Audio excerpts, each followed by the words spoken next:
It doesn't matter who the president is. If somebody tries to shoot at the president, it's my job to protect him or her or whoever it is, Democrat, Republican, it doesn't matter.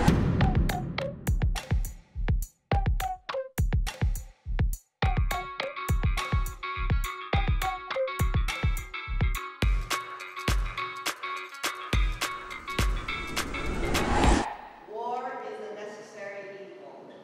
3, 2, 1, go.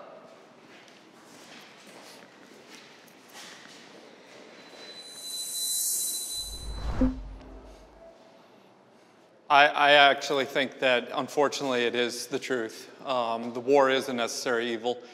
There will always be somebody out there training to take, whether it be your rights, the freedoms, take land, take over countries, to exert their dominance. And there therefore has to be somebody willing to stand in that gap and say, nope, not gonna happen. One of the things that I experienced when I got out was I had a big problem with anger. I was constantly angry at people.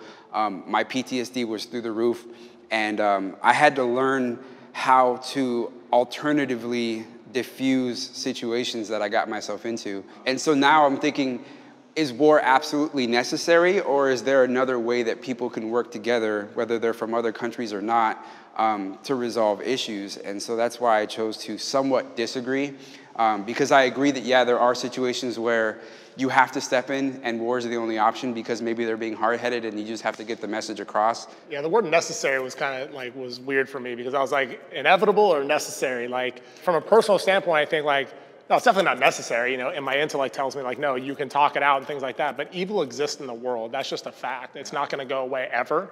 So I think it's not only necessary, but it's also inevitable that we're gonna go to war. The military-industrial complex is actually a real thing. It generates business, it generates revenue.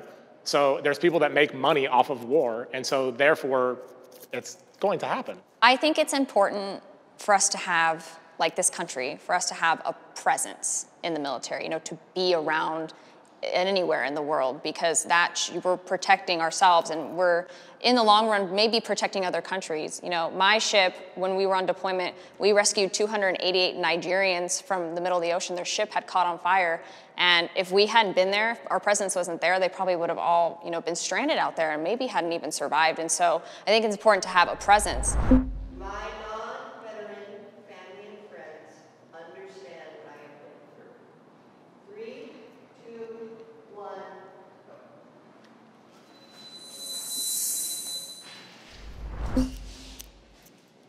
It's hard to understand something from a perspective of something you've never experienced. So like if you've never been in the military, chances are like you're not gonna understand like, you know, the intricacies of the military. But it's my job to explain to you, like if I'm struggling with something or if I'm having an issue with something and I'm explaining it to you, then you're gonna be able to understand it. It's just like learning. I would guess I would say that you're right, and I do a bad job of describing it. So I can get emotional because it's my family, it's my friends, you know, they should. I know they love me, but it's hard for me to even put into words like the suck. I don't like doing this stuff that pushes me mentally and physically to the breaking point just because, yay, freedom, you know. So they all try, but I don't do a good job of explaining. I totally agree with, it's really all about how you explain the story.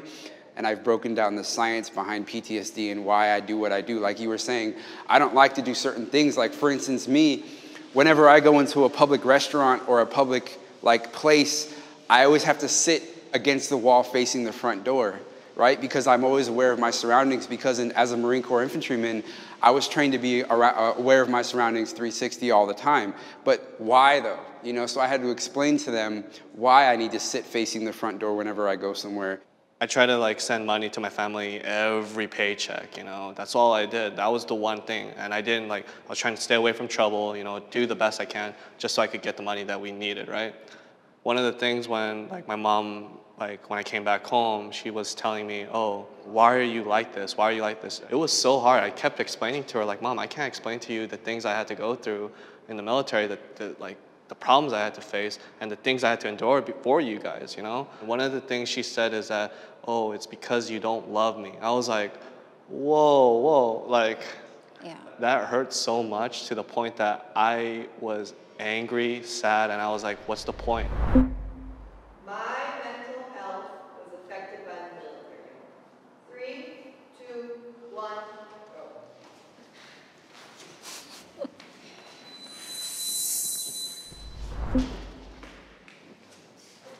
I might move one more line over in a second, but not yet. I'm going to stay right here. For me, there's a positive and a negative.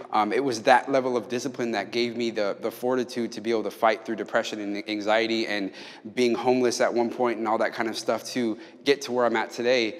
But then again, like I said, having PTSD and depression and anxiety changed me. You know, I spent about 7 years of my life on pause because I spent that 7 years trying to fight that mental illness and trying to get my life back.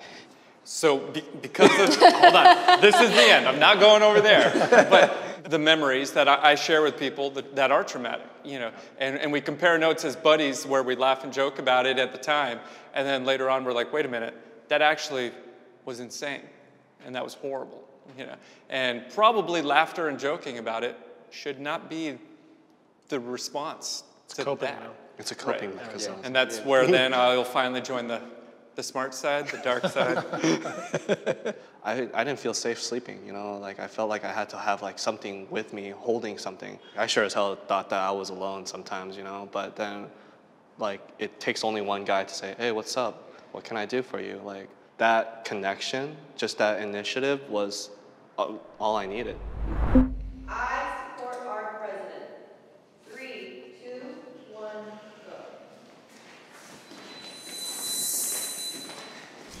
go. I don't care who the president is, to be honest with you.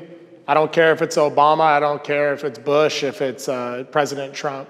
I think we do this country a huge disservice by wanting the president to do poorly. When you join the military too, you don't think like, oh, who's in office? Oh, I should wait 4 more years to join.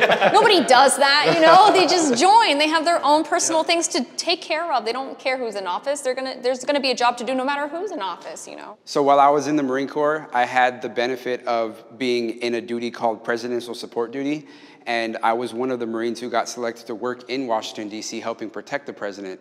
And it's like you said, when you're in the military and when I was in that specific duty, it doesn't matter who the president is. If somebody tries to shoot at the president, it's my job to protect him or her or whoever it is, Democrat, Republican, it doesn't matter. They're the president. They're the top of the chain of command. Yeah, that's why I don't want anybody to misconstrue when I say I support the president. Yeah. It's not that I agree with the president. I don't agree with a lot of his like politics, his rhetoric and stuff like that. I don't agree with most of it, I'd say, but I still support him because it doesn't matter to me who's in that office. I want him to do a good job. Yeah. I have experienced discrimination in the military. 3, 2, 1,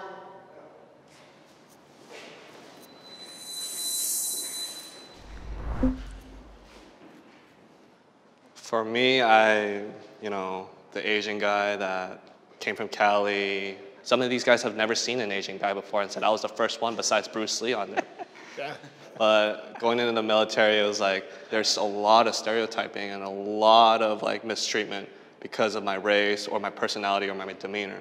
It might have been different for all y'all, but for me, I had to go through a lot of those obstacles and hoops, but it made me a strong person. First, I want to say sorry from the side that says, oh no, I didn't experience any of that stereotype, because I know that I've made those kind of comments before. Maybe not to you, but to my buddies and stuff. And to us, we're just joking, but when you're part of the maybe majority, that can be very harmful, so sorry. It's okay, I forgive you. I was in a rate or MOS that was predominantly male, and so sometimes there's this stigma of, oh, she can't lift that 5-gallon drum, or oh, she's just on her phone, or oh, she's not paying attention. And I think when you're in a male-dominated job and you're really trying, I think it would be nice if the males actually pushed you more. For me, it was interesting because it was actually the opposite. I experienced such a small amount of discrimination, or none at all, or even in the opposite direction, that I ended up learning from it and growing as a human being because of it. Like, now I listen to country music because of all the white guys that I hung out with. So like now I've expanded who I am because of it, And I feel like that has been a big part of who I've become today. This country provides enough resources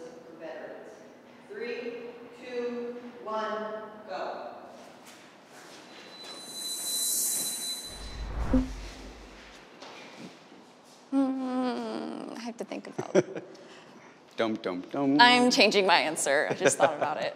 I work in the nonprofit space when I'm not doing entertainment. I have a lot of veterans who come into my office complaining because there's not enough resources. Right now, there's a trend of veterans going to VA parking lots and committing suicide in their cars. Why? You know?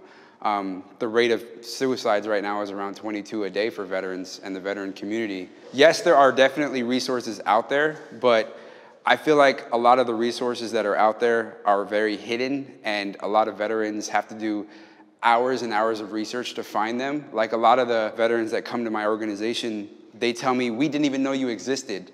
I had no clue that this resource was an option. So I think that our country does a lot. You know, what job out there, whether it be in the corporate world or manual labor, gives more to their employees after they leave the job than the military? And one of the things that I noticed when I separated from active duty back in 2006, we had mandatory classes on the last couple of days in the military of how to maneuver those minefields of the VA, of your home loans, of GI Bill. A lot of my friends blew those classes off and didn't go to them.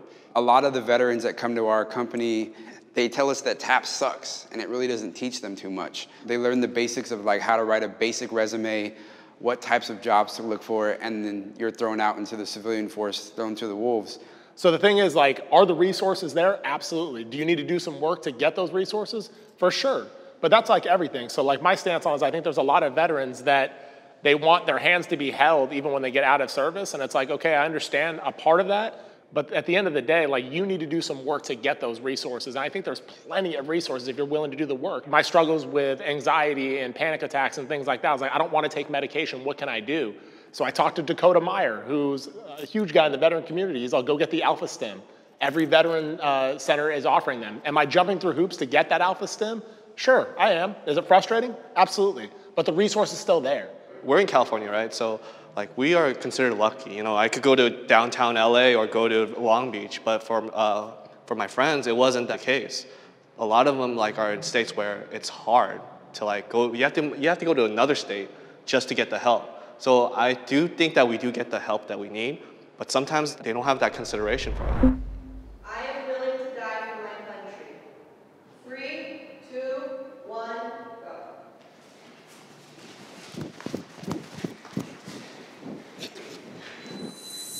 Ooh, juicy. Being in the military, definitely, like, I was definitely ready to die for my country. Since I've been out of the military and done a lot more research, went to college, learned some new things, I start to question the motives on a lot of things of why we're going to war. You know, like, is it a just cause? Is it reasonable? Does it make sense?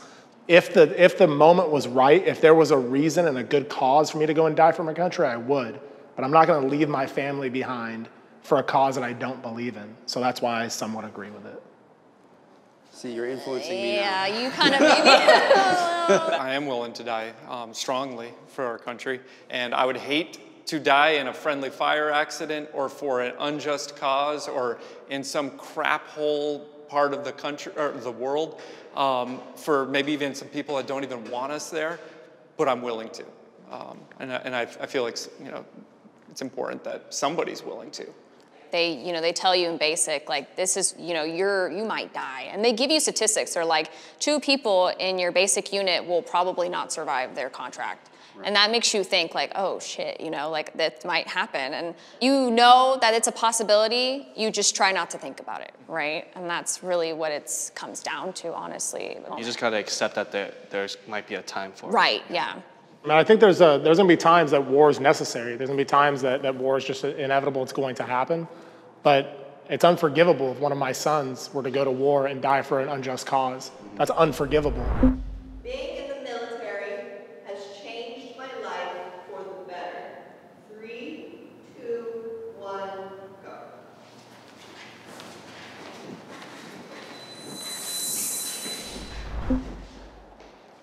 It's hard to even describe how the military changed my life because it did it in ways that I never even knew was going to happen.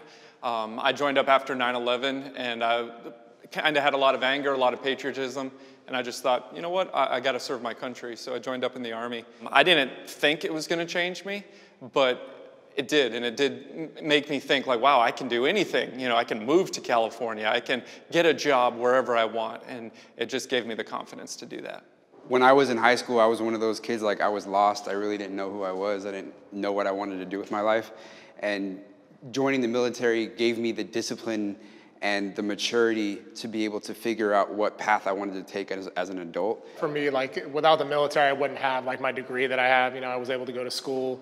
I was able to buy my house with a VA loan. So like for me, it's like, it really helped my life a lot. Joining the military gave me more discipline, and it taught me a lot about structure that I didn't have before. And I also met the love of my life, so I can't really hate it.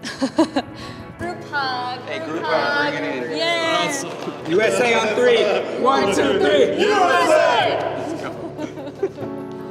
What's up, good humans? Thanks so much for watching that episode. If you're an artist, we want to receive your Spectrum artwork. In the next week, send us your best poster artwork to this mailing address below. We're gonna put it up in our office and show it to all our viewers. That's right, so every day we come into the office, we get to see your beautiful work, and it inspires us, and hopefully we get to inspire you, and it's part of the whole movement for human good. Thanks for those who have submitted already.